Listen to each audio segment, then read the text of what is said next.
할렐루야, 감사합니다. 자, 이 시간에 우리가 스바냐 3장을 공부를 하겠습니다.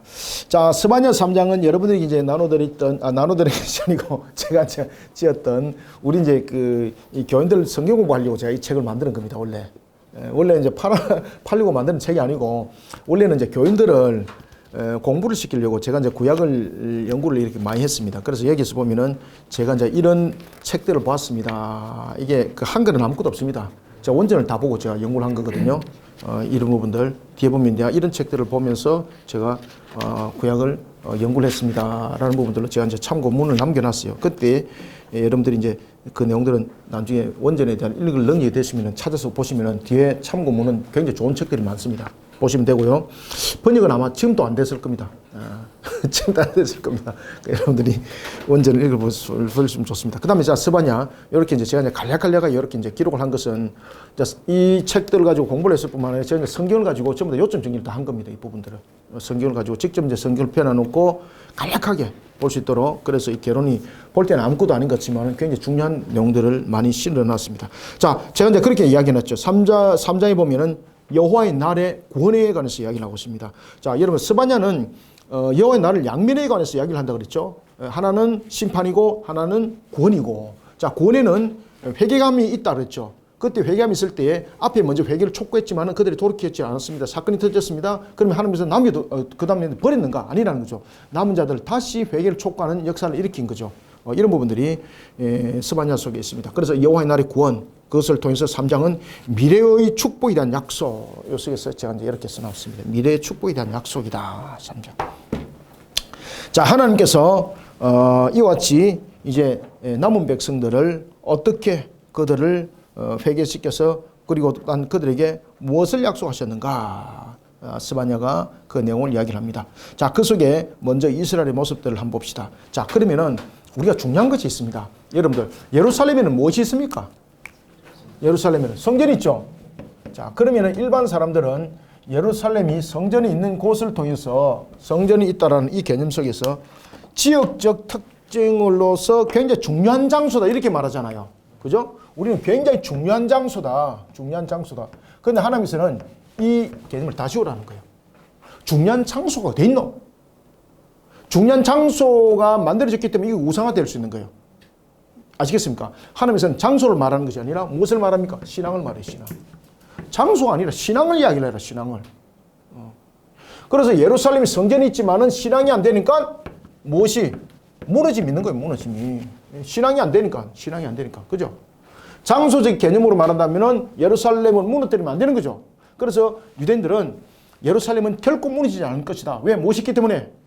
그렇지. 성전이 있기 때문에 절대 무너지지 않을 것이다. 이렇게 믿었는데 무너져 버렸죠. 그러니까 충격을 받았지 않습니까? 지금 하나님께서 그 이야기도 딱 하는 겁니다. 3장 1절에서. 자, 1절 봅시다.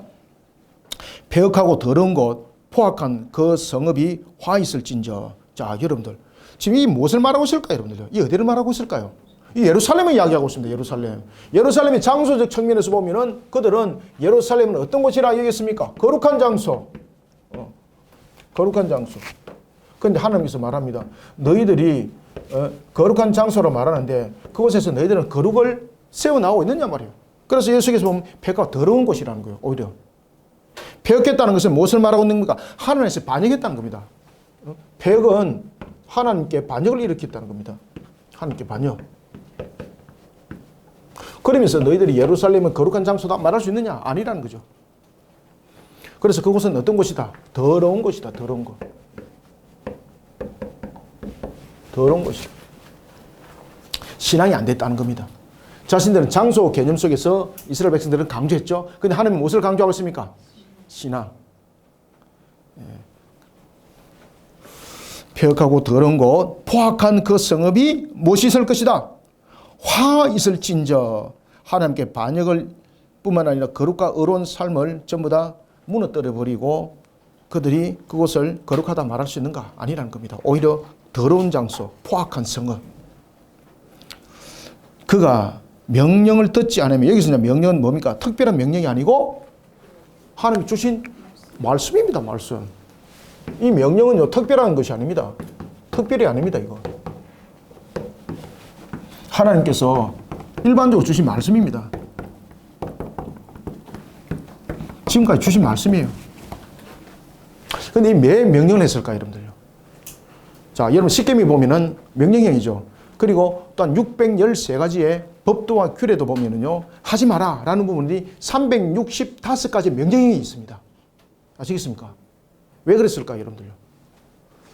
하나님께서 그것을 명령하지 않고 타협을 했다. 그러면은 그들에게 여러 가지 부분에 대해서 자신들이 생각해 볼 수도 있는 것도 있고, 그 다음에 하나님께서 심판하심도 그 속에서 타협은 어떻게 할 수 있다라는 것도 그 속에 있는 거거든요. 그러면 하나님의 심판이라는 부분들도 단행되는 것은 문제가 있습니다. 법적으로 들어가게 되면. 왜? 이렇게 해볼래? 이야기를 했지 않습니까? 그러면 여러 가지 부분에서 타협적인 요소도 가질 수도 있고, 여러 가지 부분에 우상들과의 혼합도 이럴 수 있는 것도 아니겠습니까? 우리가 여호와를 믿는데 이왕이면 조금 더 멋지게 한번 해보려고 이렇게 했습니다. 이런 타협적인 요소가 될 수 있거든요. 하면서 그것을 용납한다, 용납하지 않는다. 용납하지 않는다는 거죠. 그래서 명령을 하는 것은 하나님의 말씀을 지키는 자에게 이와 같은 은혜가 임할 것에 대한 아주 단촐함입니다. 하나님께서 주신 말씀은요, 어떤 부분에서 우리의 혼미를 일으킨 주신 말씀이 아니라는 거예요. 우리가 그럼 혼돈하게 만들고 오해하게 만들고 그런 말씀 줬다 안 줬다? 그래서 명령이에요, 명령. 오해할 수 있는 요소, 혼동할 수 있는 요소 줬다 안 줬다? 안 줬다는 뜻이에요. 그래서 완전하신 하나님께 주신 명령이 완전함이에요. 그죠? 그래서 칼빈은 하나님의 속성 가운데서 무엇을 굉장히 강조했다 그랬죠? 완전성을 강조했습니다. 완전성. 아시겠습니까? 그가 명령을 듣지 아니하며 교훈을 받지 아니하며 여호와를 의뢰하지 아니하며, 그러니까 보십시오. 예루살렘에 성전이 있는데 하나님의 교훈도 안 받습니다. 명령도 안 받습니다. 여호와께 의뢰도 하지 않습니다. 그럼 성전 뭐 하려고 뒀냐고. 그러니까 하나님이 파괴시켜 버리는 거예요. 있을 이유가 없는 거죠.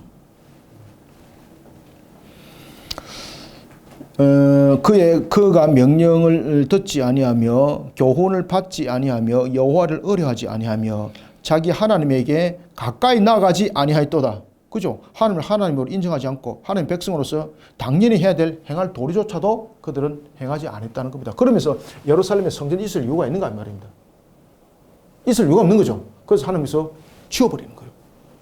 그들은 항상 장소적 개념이죠. 그래서 예루살렘의 성전이 무엇이 되어 있다는 겁니까? 우상화가 되어 있다는 겁니다. 우상화. 장소적 측면에서. 그래서 하나님은요, 장소적 개념이 아니에요. 항상 신앙을 물어요. 하나님은. 하나님이 어디 있노 물을 때 우리는 이걸 장소적으로 해석하시면 안 돼요. 여러분들요. 그래서 하나님은 어디 계십니까? 아니 계시는 곳이 없다는 것이 우리의 신앙이잖아. 그죠? 이것도 굉장히 중요한 내용이에요.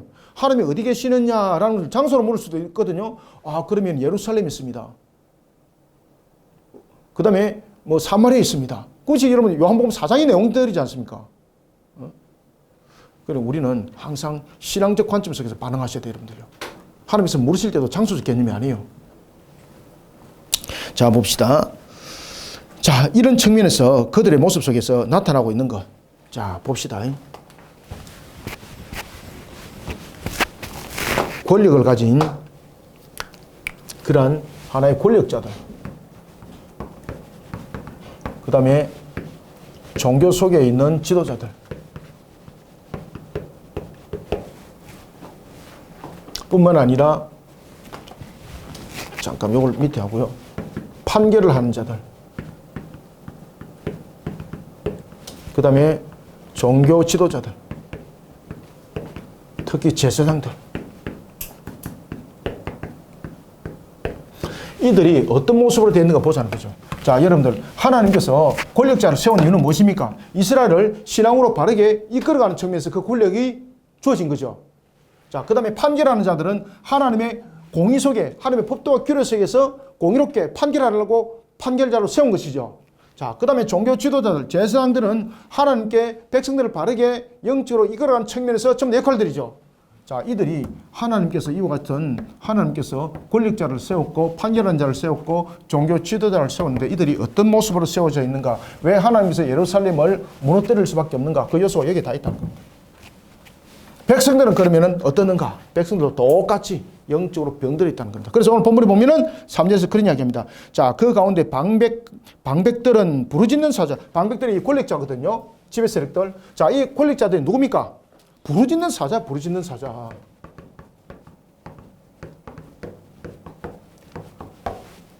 자, 여기서 스바냐는 부르짖는 사자를 통해서 지금 무엇을 강조를 하고 있겠습니까? 자, 사자가 먹이가 눈앞에 있습니다. 부르짖습니다. 이거는 뭡니까? 이거는 먹이를 향한 잔인함을 말하고 있는 거예요. 그러면은 권력자들이 어떤 모습을 가지고 있는가 하면은 불쌍한 백성들에게 아주 잔인하게 오히려 백성들을 착취하는 모습, 착취하는 자. 먹이를 앞에 뒀던 사자는 용서가 없죠. 배고픈데. 그죠? 용서가 없죠. 백성들 향해서 이와 같이 권력자들은 부르짖는 사자의 모습이 됐다는 겁니다. 착취하는 자. 그 다음에 판결하는 자 맞죠? 그죠? 자, 맞네. 그의 재판장들은 이튿날까지 남겨두는 것이 없는 저녁의 일이다. 저녁의 일이. 여러분들, 일이는요, 먹이를 남김없이 먹습니다. 배려, 이런 것들 전혀 없는 거죠. 여러분들, 배고픈 이리가 먹이를 눈앞에 뒀습니다. 그 먹이 뼈도 안 남깁니다. 뼈도 다 씹어 먹어버립니다. 그러면은 여기서 재판장들의 역할들은 무엇입니까? 재판장들의 역할들은 하나님의 공의와 정의를 통해서 그들은 백성들을 잘 다스려야 되는 거잖아요.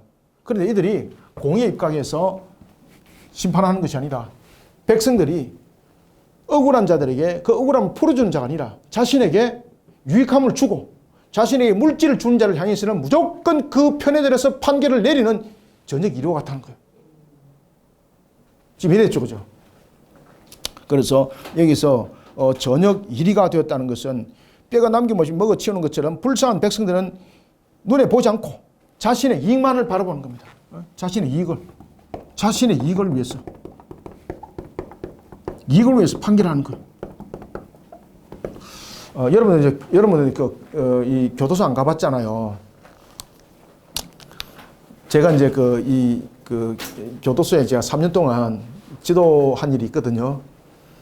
여러분, 벽에 낙서가 이렇게 되어 있는데, 유전, 무죄, 무전, 유죄. 벽에 제가 써놓은 걸 제가 보았어요, 제가. 마음에 제가 와닿았을까, 안 와닿았을까요? 와닿았어요, 제가. 와닿았어요. 과거도 해상해보고, 여러 가지 부분들이 휘몰아쳐요. 여러분, 법무법인이 사건을 다루잖아요. 이 법무법인은 여러분들 썩어가는 송장도 일으키는 것이 법무법인이라고 그럽니다. 아주 무섭습니다, 이 사람들은. 이기는 방법만을 연구를 하는 데거든요. 그래서 그 사람들에게는 아주 수임료가 비싸요. 일반 변호사가 예를 들면 500만 원에서 1000만 원 돼 그러면 그들에게는 뭐 3천만 원, 5천만 원, 억 단위 이렇게 가요, 여러분들요. 그래서 그들은 가벼운 문제를 안 다뤄요, 여러분. 왜? 돈이 안 되기 때문에. 그래서 법무법인을 찾는 사람들은 대체로 안 될 사항을 이기려고 가는 거거든요. 그 돈을 많이 갖다 주는 만큼 그들은 밤을 새면서 이기는 방법을 연구를 해. 얼마나 변론이 멋진지. 법이라는 것이 있잖아요. 법이라는 것은 이렇게 끼워 맞추고 저렇게 끼워 맞추고 이제 판례가 있거든요. 같이 끼워 맞추면 오, 이게 맞네, 이렇게 놉니다, 이거. 판결을 그렇게 했다는 겁니다. 돈만 갖다 주면은 갖다 주는 대로 판결을 해줬다는 겁니다. 백성에 대해서 아무것도 안 본다는 겁니다. 판사는 판결자는 무엇이 필요합니까? 정의, 공의. 이게 생명이거든요. 정의, 공의가 없다는 겁니다. 자, 그 다음에 자, 지도자들, 제사장들, 종교 지도자들은 그러면 어떻는가? 자, 봅시다. 자, 그의 선지자들은 경솔하고, 자, 여기서 보면은 이제 종교 지도자들 속에서 여기서 선지자가 있고, 선지자가 있고 제사장들이 있습니다. 선지자는 하나님의 말씀에 대해서 대언자고, 제사장은 백성으로 하여금 하나님 앞에 바르게 설 수 있도록 그 중보적 역할을 하는 것인데, 자, 어떻게 하는 거 보세요. 자, 그의 선지자들은 경솔하고 간사한 사람들이요. 자, 여러분들, 간사하다는 것은 하나님의 말씀을 어떻게 하는 겁니까? 하나님의 말씀을 팔아먹는 겁니다. 하나님의 말씀을 팔아먹습니다. 그래서 간사라는 단어를 쓰는 거예요. 간사하다. 누구 편에서 해석해 주는 겁니까? 권력자들. 그 다음에 자신에게 많이 뭔가 주는 자들을 향해서 막 그렇게 해석을 해주는 거예요. 자, 그 다음에 제사장들은 어떻게 하는가 보십시오. 그의 제사장들은 성소를 더럽히고 율법을 범하였다다. 혼합주의를 만드는 겁니다. 혼합주의. 백성들로 하여금 우상을 섬기도록, 그 다음에 오직 여호와 하나님을 향한 그런 여호와의 신앙 속에서 그들이 멀어졌다는 겁니다. 그러니까 백성들을 병들게 하는 원인이 이 속에 또 나오는 겁니다. 백성들이 예물을 드립니다. 그러면 예물도 자신이 평가 판단하는 거예요. 이거는 예물의 가치가 없어. 그러면 이 예물은, 그래서 예수님께서 왜 성전을 엎었잖아. 그죠? 환전상도 여러분 잘 아시는 것처럼 예수님께서 그냥 모든 것을 다 그냥 엎어버렸지 않습니까? 이와 같이 이런 모습 속에 그들은 예루살렘이라는 장소에서 이 역할들을 했던 겁니다. 예루살렘이라는 장소. 그래서 이들에게는 예루살렘이라는 장소가 중요했지 신앙이 중요한 것이 아니었다는 겁니다. 그냥 하나님께서 판결할 때 신앙으로 판결하는 거예요. 그래서 장소를 무너뜨려 버리는 거예요. 장소를. 지금 이해되고 있죠, 그죠? 그래서 그곳을 폐역하고 더러운 곳이다, 포악한 성읍이다, 이렇게 말을 하는 겁니다. 5절, 그 가운데에 계시는 여호와는, 자, 그러면 하나님께서 이 모든 상황들을 일어났을 때 어디에 계셨는가? 앞에도 물었죠. 하나님이 어디 계시는가? 그러면 하나님 장소에서 묻는 것이 아니라고 그랬죠. 아니 계시는 곳이 없죠. 자, 그들이 이렇게 권력자, 판결자, 그 다음에 종교 지도자들 가운데 선지자, 제사장들이 이와 같이 하나님을 향하여서 대적하는 모습을 이루고 있을 때 하나님 어디 계셨습니까? 이들한테 옆에 있었습니다. 옆에. 멀리 안 계시고 그 옆에 계시고 다 봤다는 이야기예요. 하나님께서 정인인 거예요. 하나님 자신이 정인인 거예요. 그들이 이런 짓을 했을 때에 옆에서 다 보고 있었다는 겁니다. 그래서 여기서 그 가운데 계시는 여호와라고 말하는 겁니다. 그 가운데. 그 가운데 계시는 여호와. 그 가운데 계시는 여호와는요, 그 사건 가운데 있었다는 겁니다. 그 사건을 이미 다 보고 계셨고 그 현장에 계셨다는 겁니다. 그래서 하나님이 무엇이 되는 겁니까? 정인이 되는 겁니다. 자, 하나님께서 이들을 법적으로 지금 심판하고 계시죠? 정인을 불러야 되잖아요. 정인을 부를 필요가 없죠. 완전히 하나님이 스스로 정인이 됐죠. 그래서 바로 판결을 하는 거예요. 하나님. 그래서 그것을 무엇이라고 말하고 있는 겁니까? 그 가운데 계시는 여호와예요. 그 가운데 계시는 여호와는 무슨 뜻을 가지고 있습니까? 불의를 행하면서 온갖 착취와 악행을 일삼는 그들과 동일한 장소에 있었다는 이야기예요. 동일한 장소에 있었을 뿐만 아니라 이제 법적 판결을 내린 부분에서 하나님이 스스로가 정인이 된 거예요. 판결자인 동시에 정인이 된 겁니다. 그래서 의로우심이에요. 의로우심. 의로우심에는 하나님의 공의로우심을 말하거든요. 공의로우심.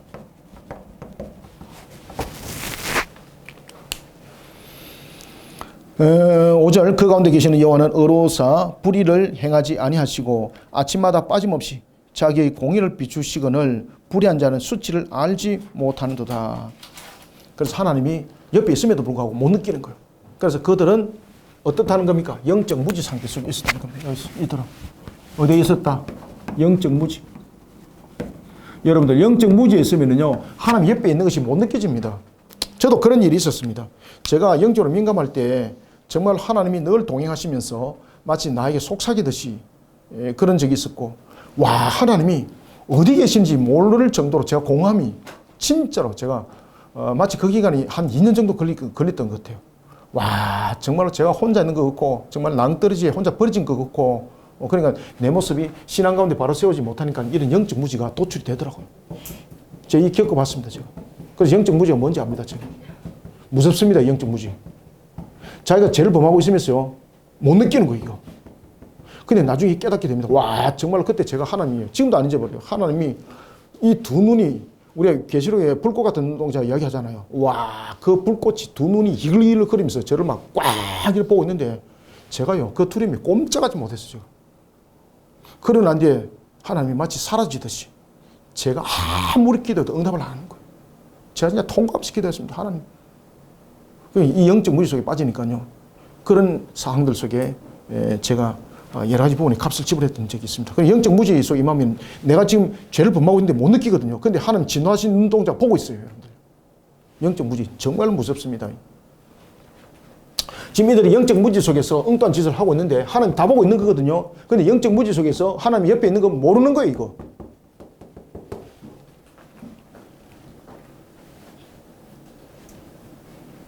수치를 알지 못하더라. 불의한 자는 수치를 알지 못하더라. 6절 내가 여러 나라를 끊어버렸으므로 그들의 망대가 파괴되었고 내가 그들의 거리를 비게 하여 지나는 자가 없게 하였으므로 그들의 모든 성읍이 황폐하며 사람이 없으며 거주할 자가 없게 되었느니라. 하나님의 심판의 단호함과 그 다음에 하나님의 심판의 완전성을 말하고 있습니다. 다른 것들이 안 살아난다는 거죠. 왜? 하나님께서 그렇게 심판하셨다는 거죠. 그래서 심판은 하나님께서 심판하시고 그냥 훅 가는 것이 아니에요. 심판하고 난 이후도 전부 다 죽어놨어요. 7절 내가 이르기를 너는 오직 나를 경외하고 교훈을 받으라. 이 보십시오. 하나님은요 우리를 거룩한 백성이 되기를 소망할까요? 소망 안 할까요? 그렇죠. 그래서 경고를 주는 거예요. 그래서 제가 앞에 말씀드렸죠. 두려움은 세 가지 부분 속에서 나타난다. 첫 번째는 신자들을 통해서는 하나님을 향한 신앙들이 더욱더 장성한 분량이 이르도록 두려움을 주고, 두 번째는 하나님께서 구원하시기로 예정한 남은 자를 향해서 회개시키기 위해서 두려움을 주고, 그 다음에 세 번째는 불의한 자들, 마귀에 속한 자들에게는 심판의 맛을 주기 위해서 두려움을 주는, 공포에 대한 맛을 주는 거죠. 그래서 그 이야기를 딱 또 하는 겁니다. 7절 내가 이르기를 너는 오직 나를 경외하고 교훈을 받으라. 그리하면 내가 형벌을 내리기로 정하기는 하였지만, 자 이게 이제 뭔가 하면요, 하나님께서 여러분들 회개함에 대해서 우리가 값은 분명히 있습니다. 우리가 죄를 범한 것에 대해서 우리가 죄를, 다윗도 보면 그 예를 분명히 보여주고 있거든요. 그런데 그 속에서 우리가 반드시 진정한 회개됐을 때는 하나님께서 난 회복시켜줘요. 요나를 통해서도 마찬가지, 욥을 통해서도 마찬가지요. 그래서 우리가 참 회개가 얼만큼 중요한지 여러분 잘 아셔야 됩니다.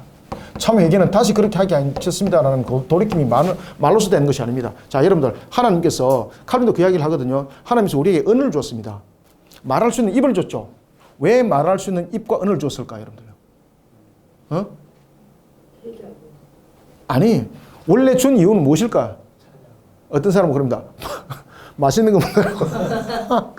기가 막히죠. 하나님께 감사와 경배와 찬양하라고 우리에게 입을 줬고 언어를 줬어요. 그런데 우리는 그것을 가지고 무엇을 했습니까? 죄 짓는 것 했잖아요.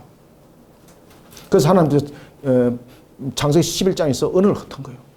언어를 흩은 이유는 강력한 재앙을 내리게 되면 그들은 또 강력한 재앙을 통해서 또 다른 우상을 만들어가요. 그래서 하나님께서는 그 언어를 통해서 우리에게 흩음을 통해서 징계지만은 또 하나의 은혜를 그 속에서 베풀어 주심이에요. 자, 오늘도 우리가 이제 본문 속에서 그런 내용들을 이야기를 하고 있습니다. 자, 하나님께서 형벌을 내렸습니다. 그런데 그 형벌은 분명히 그곳에 값은 있습니다. 그런데 하나님께서 택한 백성들에게 그 형벌을 내렸을 때에 형벌은 분명히 공의 값이거든요. 공의 값이라고 한다면은 이 속에서 끝나는 거잖아요. 근데 여러분 잘 아셔야 됩니다. 요한계시록에서 보면은 제가 이제 요한계시록 강의를 할 때도 그 말씀 드렸거든요.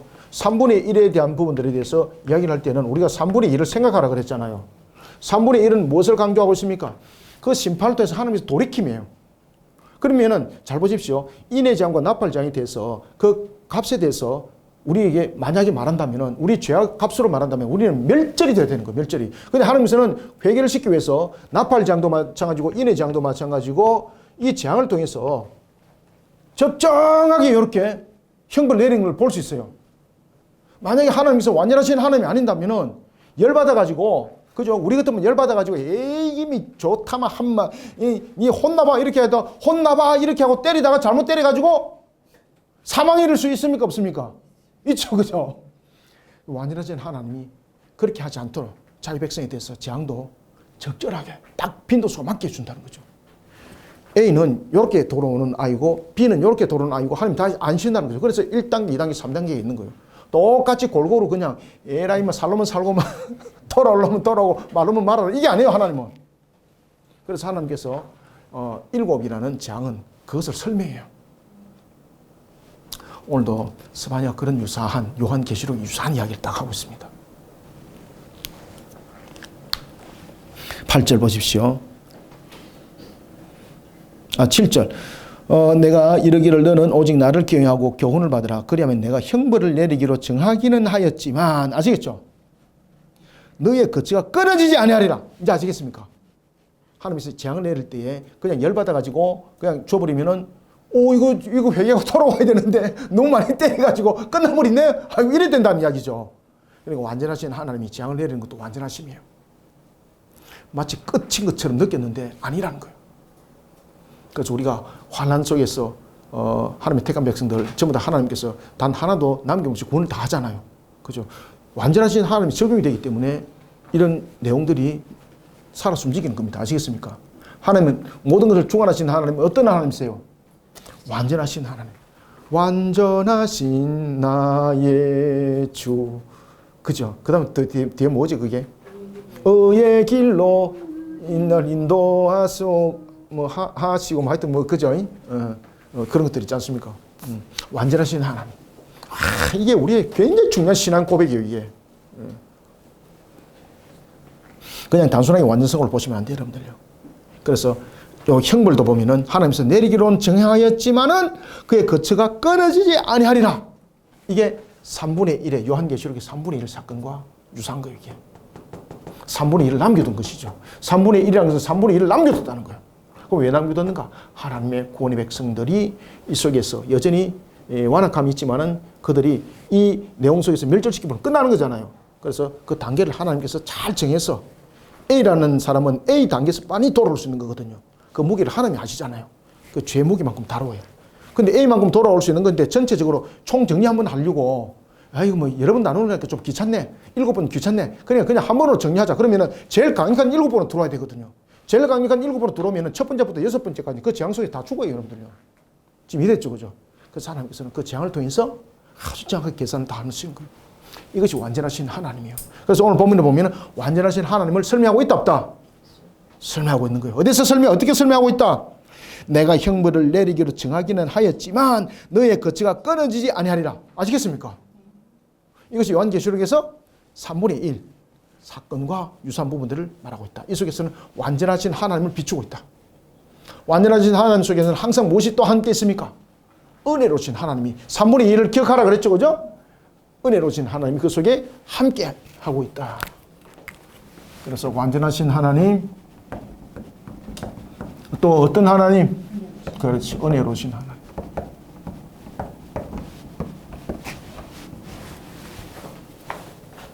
완전하신 하나님과 은혜로우신 이 잉크가 제 눈에 떨어진 것 같아요. 그래서 우리가 함께 봐야 된다. 지금 이해됐죠? 그래서 스바냐 내용이 만만치 않죠? 읽어보니까 와 이거 굉장히 은혜스럽죠, 그죠? 여러분들 소선지서뿐만 아니라 대선지서도 그렇게 은혜스럽습니다. 여기 보시면요, 그 안에 하나님 숨결이 있어요. 하나님 숨결. 하나님 법도와 규례 속에는 하나님 숨결이 있어요. 그래서 제가 책을 하나 쓴 것이 하나님의 숨결 안에라는 책이 있습니다. 기억나시죠? 꼭 책을 사서 꼭 읽어보세요. 창세기에 대한 중요한 내용을 다루고 있습니다. 창세기 1장부터 5장에 관한 내용 누구든지 다 읽어야 됩니다. 목회자들도 다 읽어야 됩니다. 의무적으로 읽으셔야 돼요, 여러분들요. 하나님의 숨길 안에. 자, 8절 봅시다. 7절 다 했죠, 그죠? 네네, 오케이. 그래서 끊어지지 아니하리라 하였으나 그들이 부지런히 그들의 모든 행위를 더럽게 하였느니라. 하나님께서 회개를 촉구시켰음에도 불구하고 회개를 거부했다는 겁니다. 그러면 하나님께서 완전하신 하나님이 아니라면 감정에 복받칠 수도 있겠죠. 버릴 수도 있겠죠. 그래서 이 속에서 완전한 하나님을 기억하시라는 거예요. 그런데 그들을 버린다, 안 버린다? 안 버린다는 거죠. 나 여호와가 말하노라. 그러므로 일어나 벌할 날까지 너희는 나를 기다리라. 남은 자들을 지금 가리키는 겁니다. 그래서 이 속에는 요한계시록의 3분의 1과 3분의 1을 설명하고 있는 겁니다. 나 여호와가 말하노라. 그러므로 내가 일어나 벌할 날까지 너희는 나를 기다리라. 여호와의 구원에 앙망하는 신실한 남은 자들을 가리키는 것이고, 그리고 또한 그들을 또한 부르는 하나님의 완전하신 방법을 말하고 있는 겁니다. 그래서 그 재앙의 영향들이 1단계, 2단계, 3단계 이 속에 있는 겁니다. 나를 기다리라. 내가 뜻을 정하고, 뜻을 정한다는 것은 모든 것에 대한 하나님의 주권이죠. 그죠? 완전하신 하나님께서 모든 것을 철저히 모든 것을 이미 다 아시고 이 모든 징계 부분에 대해서도 순차적으로 그 내용들을 전개해 나간다는 뜻입니다.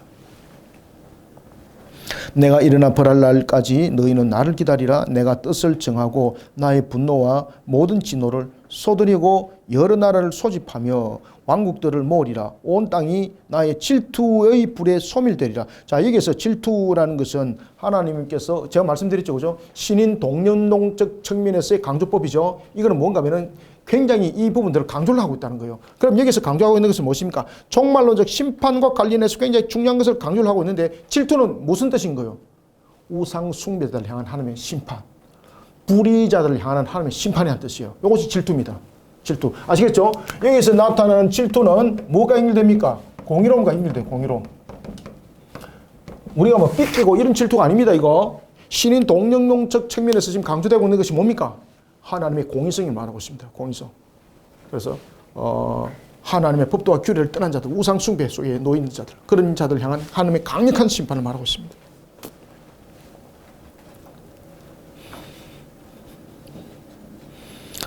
나의 질투의 불에 소멸되리라. 그때에 내가 여러 백성의 입술을, 자, 여기서 이제 입술이 나오죠. 앞에도 제가 말씀드렸던 것처럼. 자, 입술은 여러 민족의 언어를 나타내고 있죠. 특히 이제 창세기 11장에 보면 하나님께서 왜 언어로 흩었겠습니까? 언어로 흩은 이유도 그 속에 또 은혜를 베푸심이죠. 왜냐하면은 만약에 하나님께서 그 전능하신 능력으로 그들을 벌할 때 큰 자신들이 막 경험도 하지 못한 번개를 내릴 수도 있습니다. 그러면 그들은 그것을 보는 순간 하나님을 보는 것이 아니에요. 우상 속에 들은 자들은 더 큰 현상을 통해서 더 큰 우상을 보게 돼 있어요. 그럼 결국은 이들을 바른 길로 흩으려면 어떻게 되겠습니까? 그래서 언어를 흩으면서 서로 간에 두려움을 가지게 만들고 족속의 언어를 만드는 거예요. 족속의 언어를. 처음에는 언어가 하나였거든요. 그런 부분들이 세계 요소 속에서 잘 나타나고 있습니다. 특히 이제 아버지 뭐 이런 게 아빠 이런 부분들이 세계 거의 뭐 공통하지 않습니까? 이런 부분들을 보면은 우리가 언어가 하나였다는 것을 우리가 확인할 수가 있어요. 하나님께서 만약에 언어로 흩지 않았다면요, 여전히 우리는 강력한 우상 숭배 속에 놓여져 있는 구원받지 못할 그 형들 속에 마귀의 성리가 그 속에서 쾌제로 부르고 있는 겁니다. 하나님께서 언어로 흩은 거예요. 언어로 흩는 것은 우리를 구원에 이르기 위한 하나님의 아주 은혜로운 방법이었습니다. 그래서 언어를 흩는 거예요. 그런데 하나님께서 이런 언어를 흩기 전에 먼저 우리에게 입술을 줬잖아요. 그죠? 우리에게 입술을 준 이유는 무엇입니까? 맛있는 거 먹으라고 아니에요. 이 입술을 통해서 언어도 줬잖아요.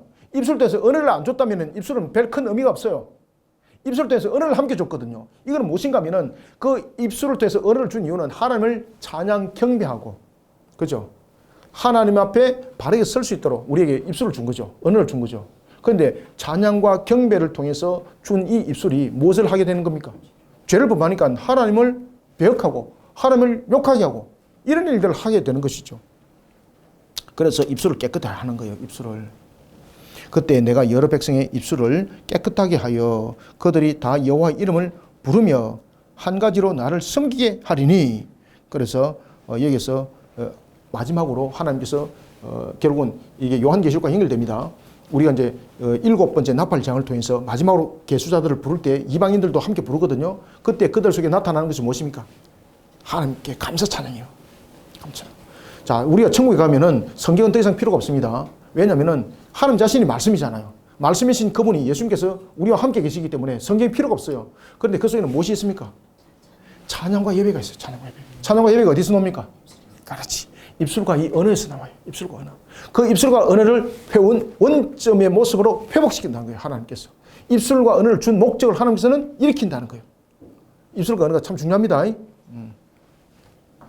여러 백성의 입술과 언어를 깨끗하게 한다는 것은 이제 종말론적 측면에서 우리가 말한다면은 무엇을 말하고 있다? 새하늘과 새 땅에 하나님의 연의 성취를 말하고 있습니다.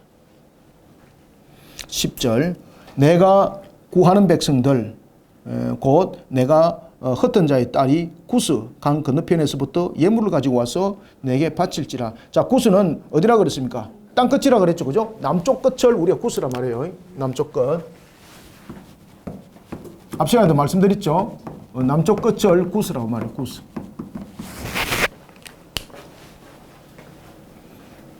내가 구하는 백성들 곧 내가 흩은 자의 딸이 구스 강 건너편에서부터 예물을 가지고 와서 내게 바칠지라. 그래서 이것이 마지막 종말에 임하는 내용들을 지금 내용들을 담고 있습니다. 이것이 이제 7번째 나팔장 속에서 일어나고 있는 그 상황들이죠. 요한계시록 연결된다면은. 그래서 이 부분들은 종말에 관한 부분들을 이야기를 하고 있습니다. 아시겠죠? 그래서 제가 여기 책에서도 그 이야기를 썼죠. 그죠? 뭐라고 썼는가 하면은 미래의 축복에 대한 약속. 미래 축복에 대한 약속이라 이렇게 제가 이제 쓴 거예요. 11절 그날에 내가 내게 범죄한 모든 행위로 말미암아 수치를 당하지 아니할 것은 그때 내가 네 가운데서 교만하여 자랑하는 자들을 제거하여 네가 나의 성산에서 다시는 교만하지 않게 할 것임이라. 남은 자들을 여호와께서 그들을 회개시킬 뿐만 아니라 그들을 지키고 보호하실 것에 대해서 함께 말하고 있습니다. 하나님께서는 그 구원과 함께 기쁨과 은혜를 함께 또한 나누게 합니다.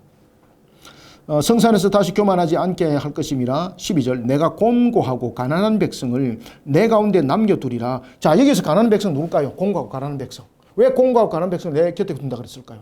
이건 마태복음 5장에 나타나는 거죠. 마태복음 5장에 보면은 산상수훈 기억나십니까?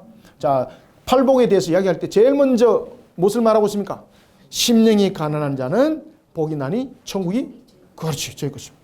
이 심령이 가난한 자는 무엇입니까? 회개하는 자, 회개하는 자. 회개 신앙으로 세워진 자. 회개 신앙으로 세워진 자. 그래서 여기서 공고한 자들, 그 다음에 가난한 자들은 바로 회개함으로 세워진 자, 남은 자들입니다. 그들을 하나님께서 곁에 둔다는 거예요. 그래서 그들은 천국이라는 거예요. 천국. 다 기가 막히게 다 연결되죠. 그죠? 그리고 예수님께서 팔복에 가서 이야기 말씀을 주신 것도 그냥 예수님께서 생나서 그냥 한 말씀이 아니죠. 그죠? 그러니까 구약의 말씀에 대해서 다 풀어주는 거예요. 예수님께서. 그래서 예수님께서 산상수훈은요, 구약을 풀어주는 거예요. 구약을 풀어주면서 장차 우리의 완성에 이르는 그 내용들을 함께 말씀하시는 것이 바로 산상수훈입니다.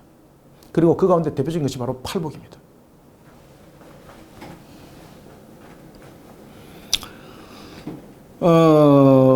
내가 12절 내가 공고하고 가난한 백성을 네 가운데 남겨두리니 그들이 여호와의 이름을 의탁하여 보호를 받을지라.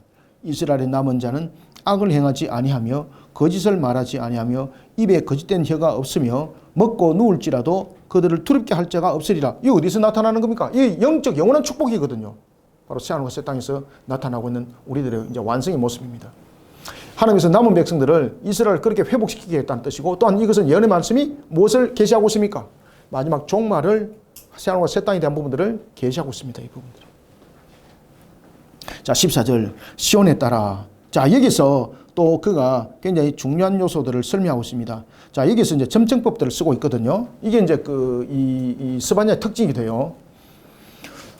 시온에 따라 노래할지어다, 이스라엘아 기쁘게 부를지어다, 예루살렘 따라 전심으로 기뻐하며 즐거워할지어다. 그래서 이 부분들이 하나는 시온의 딸 부분들이 이스라엘로 지금 왔죠. 이스라엘이 온 것을 다시 예루살렘으로 갔죠. 이런 부분들이 점청법이에요. 이게 점점 예루살렘으로 가잖아요. 예루살렘을 가는 이유는 뭡니까? 성전에 있는 부분들로서 종교를 짓는 거죠. 자, 여기서 기쁘게 부르는 것, 즐겁게 부르는 것, 즐거워하는 것, 노래할지어다 이런 부분에 대해서 두 번째 보면은 기쁘게 부르라. 이 속에서 그가 지금 스바냐가 어떤 단어를 쓰고 있는가 하면은 그냥 기뻐하는 것이 아니라 아주 강하게 부르짖는 것, 큰 소리로 즐거이 노래하는 것, 이것을 말하고 있는 겁니다. 그냥 단순한 기쁨이 아니에요. 그리고 즐거워하는 이유도 보면은 15절과 16절에 있습니다. 즐거워할 이유도 15절, 16절, 17절 밑에 걸 지금 설명하고 있어요. 그래서 위에 14절에 보면은 우리가 국문학적으로 보면 이 귀납법이라고 보시면 돼요, 여러분들. 귀납법 속에서 16절, 17절, 17절 그것을 풀어나가는 거예요. 지금 이랬죠, 그죠? 선민으로 하여금 하나님의 종말론적 심판과 구원의 날이 결정적으로 어떤 날이 되는 것인가 15절, 16절, 17절 이야기를 하는 거예요. 그러니까 귀납법칙으로 이것을 탁 박아놓고 15절, 16절, 17절에서 설명해요. 이것을. 그래서 성경을 보면은 요소요소의 귀납적 용법과 연언역법에 대한 부분들이 많아요. 그 귀납법적 용법들을 많이 쓰고 있죠. 성경에서는 보면은. 15절 봅시다. 여호와가 네 형벌을 제거하였고 네 원수를 쫓아냈으며. 자, 여기서 우리가 남은 자들이 이제 하나님으로부터 부름을 받습니다. 그리고 그들이 회개하며 돌아오지 않습니까? 이 속에서 그들이 회개하고 돌아올지라도 지금 여기서 스바냐가 강조하고 있는 것이 뭡니까? 하나님의 은혜입니다. 하나님의 은혜. 결론 그들이 회개하고 돌아오는 것도 누구의 은혜? 그렇지. 이걸 강조하고 있습니다. 하나님의 은혜를. 누가 제거했다 형벌을? 그렇지. 그래서 1인칭의 주어가 여호와예요. 여호와. 분명히 형벌은 당사자가 형벌이지 않습니까? 그런데 여호와가 형벌을 제거했다는 거죠. 그러니까 이것이 무엇입니까? 용서를 하셨다는 거예요. 은혜, 은혜. 하나님의 은혜를 말하고 있어요. 결국 구원의 반열에 서는 것은 무엇이 이루어져야 된다? 하나님의 전적인 은혜가 임하지 않고는 구원의 반열에 들어설 수 없다. 15절 여호와가 네 형벌을 제거하였고 네 원수를 쫓아냈으며 저와 여러분들의 원수 누가 쫓아냈습니까? 하나님이. 우리는 이런 은혜로신 하나님을 그죠? 그 하나님을 반드시 여러분 기억하셔야 됩니다. 이거. 네 원수를 쫓아냈으며 이스라엘의 왕 여호와가 이게 여러분들 다윗의 고백입니다. 이게 다윗은 이스라엘의 왕이 누굴까요? 사무엘하 7장입니다. 이거 사무엘하 7장 기억하셔야 돼요. 하나님께서 왜 다윗을 통해서 영원한 축복을 하셨을까요? 하나님께서 다윗을 통해서 영원한 축복에 대해서 약속을 하거든요. 그 당대에 대한 축복과 그 후손이 영원한 왕권이 될 것에 대해서 축복을 했죠. 그 사무엘하 7장의 그 축복이 뭔가 하면요. 다윗이 하나님을 이스라엘의 왕으로 섬기는 거예요. 왕으로 섬기면서 나는 신한데 나는 왕궁에 있고 하나님은 천막이라는 그곳에 언약궤가 있으니 이 말이 되느냐고. 그래서 그가 성전을 짓기를 원했던 거예요. 하나님이 어떤 분이기 때문에. 하나님이 이스라엘의 진정 왕이고 나는 종인데 나는 하나님 밑에 그 뜻을 이어갈 자인데 내가 왕궁에 그게 잘못된 거다 이거. 그러니까 그것을 굉장히 기뻐 받으셨습니다. 그렇지만 하나님께서 다윗에게는 너 때가 아니다 그랬죠. 왜 그런가 하면 다윗에게는 굉장히 중요한 사역이 있었는데 그것이 뭔가 언약의 성취였습니다. 언약의 성취. 예루살렘뿐만 아니라 예루살렘을 회복시킬 뿐만 아니라 여전히 블레셋과의 그 문제점들이 남아있었고 주변에 남아있었습니다. 가나안에 대한 영토가 문제가 있었습니다. 그죠? 그 언약의 성취를 이루도록 하나님께서는 그에게 역할과 사명을 줬고 그 다음에 그 성취를 다 이루고 난 뒤에 솔로몬 때 이제 왕국이 세워지는 거예요. 성전이. 성전이라는 것은 건물이 고정되는 거예요. 고정되는 거예요. 왜 하나님께서 성전을 허락지 않는가 하면은 다윗이 싸우러 갈 거잖아요. 그때 하나님께서 함께 가신다는 뜻이에요. 성막이. 이해됐죠? 그죠? 이스라엘의 왕 여호와가 이 고백이 누구의 고백이라고요? 이게 다윗의 고백이에요. 이게. 우리는 이런 고백이 이루어져야 돼요.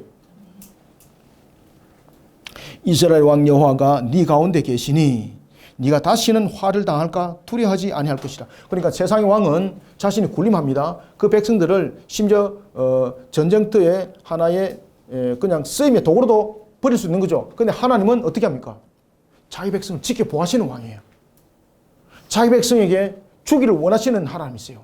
자기 백성이 풍성하게 이루기를 원하시는 하나님이요. 그 하나님이 다 주는 하나님이에요, 여러분들. 그래서 오늘 본문에도 보면은 그런 하나님이 우리 가운데 있다면은 여러분들 얼마나 감사한지 아시겠습니까? 세상의 왕은 백성들이 자신을 보호하기 때문에 둘러싸야 되지만은 하나님은요, 자기 백성을 향해서 자신이 보호자가 되는 거예요. 이게 왕이신 하나님을 여러분들 중심에 세우면요, 이런 역할들이, 이런 역사들이 일어나요, 여러분들요. 그래서 제가 다윗의 신앙, 이런 신앙을 잘 배우라는 거예요. 그래서 제가 항상 주일날 기도할 때 사무엘하 7장 가지고 제가 늘 기도하거든요. 성도들 마지막 축복하고 예물을 가지고 기도할 때 제가 사무엘하 7장 기도를 반드시 해요, 제가. 그걸 모르셨죠, 여러분들요? 저는 기도할 때 전부 다 성경 안에 내용을 가지고 저는 기도합니다. 저는 다 이유를 가지고 기도합니다, 제가. 모든 구절을 가지고 기도할 때 그냥 저는 기도하지 않습니다. 모든 구절들을 성경을 가지고 저는 동원해서 기도합니다, 저는. 이스라엘 왕 여호와가 네 가운데 계시니 네가 다시는 화를 당할까 두려워하지 아니할 것이라. 그날에 사람이 예루살렘에 이르기를 두려워하지 말라. 또 두려움에 대해서 이야기했죠, 그죠? 그래서 두려움은 우리가 세 가지의 기능을 한다. 이거 잊어버리지 마세요. 이거 굉장히 중요한 겁니다. 그날에 사람이 예루살렘에 이르기를 두려워하지 말라. 시온아 네 손을 늘어뜨리지 말라. 여러분들 늘어뜨린다는 것은 뭡니까? 체념, 낭망 이거잖아요.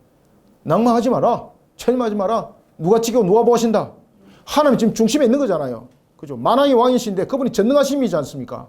그죠? 신실한 하나님인데 완전하신 하나님이지 않습니까? 힘내라.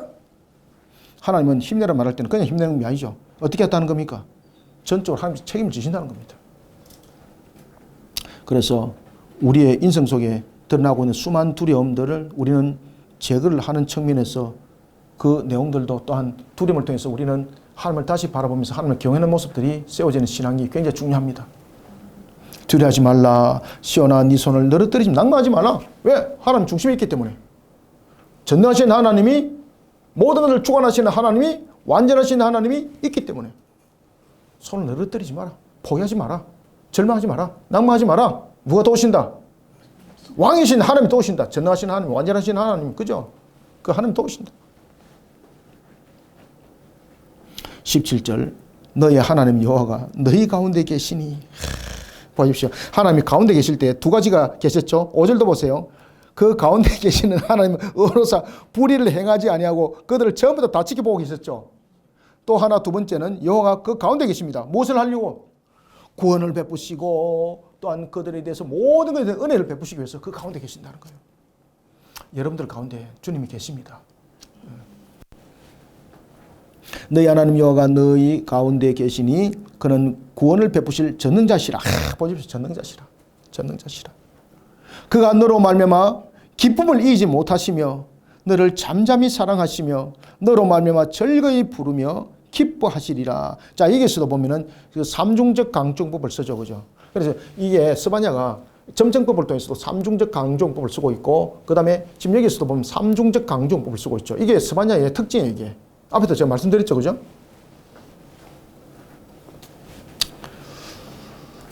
이런 삼중적 강조를 통해서 하나님의 분노와 진노의 대상이었던 그런 우리가 이제는 완전히 용서받고 거룩한 모습이 되어서 하나님의 사랑과 그 기쁨의 대상이 됐다는 이야기입니다.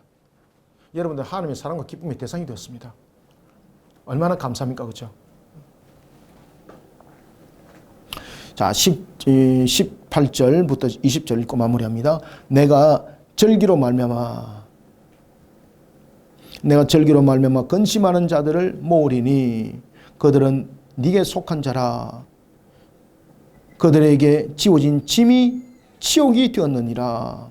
그래서 절기로 말미암아 근심하는 것은 이게 여러 가지 부분에 있어서 이제 선민의 이제 해방과 귀환에 대한 그런 예언을 이제 담고 있는데, 절기로 말미암아 근심한 자들을 모은다는 것이죠. 늘 하나님 앞에 나오기를 원하는 자들, 그들이 내게 속한 자라, 그죠? 그들에게 지워진 짐이 치욕이 되었느니라. 그들에게 지워진 짐은 누가 지금 전부 다 지우는 겁니까?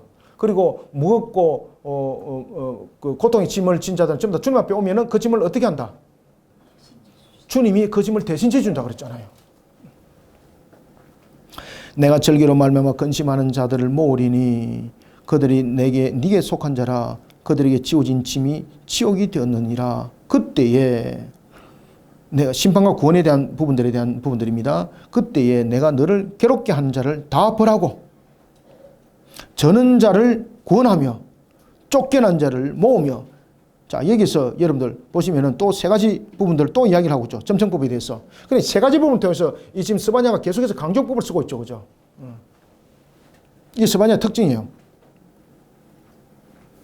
그때에 내가 너를 괴롭게 하는 자를 다 벌하고 저는 자를 구원하며 쫓겨난 자를 모으며 온 세상에서 수욕받은 자에게 칭찬과 명성을 얻게 하리라.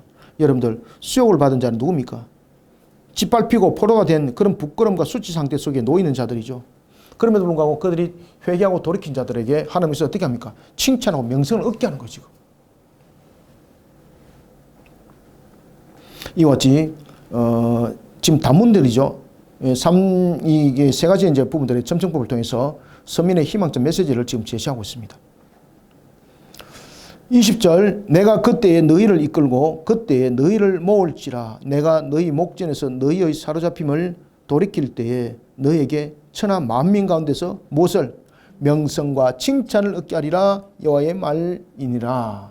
자, 여러분들, 우리 이제 베드로전서도 보면은 우리를 하나님께서 어디에 반열에 세운다 그랬습니까? 왕 같은, 그렇죠.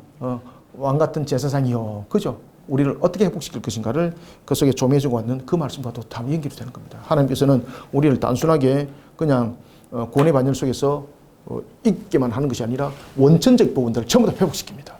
그 하나님을 그 하나님께서 명성과 칭찬까지 얻게 하실 것이다. 여호와의 말이라는 것은 어떻다? 신실하신 하나님, 완전하게 하나님께서 성취하신다는 거예요. 하나님께서 말씀하신 것은 한번 말해본 것이 아닙니다. 하나님께서 말씀하셨다는 것은 반드시 실현되는 겁니다. 이것이 여호와입니다. 자, 오늘은 스바냐 3장 여기까지였습니다. 자, 여러분들 수고하셨습니다. 또 우리가 계속해서 또한 다른 성경도 함께 보도록 하겠습니다. 감사합니다. 수고하셨습니다.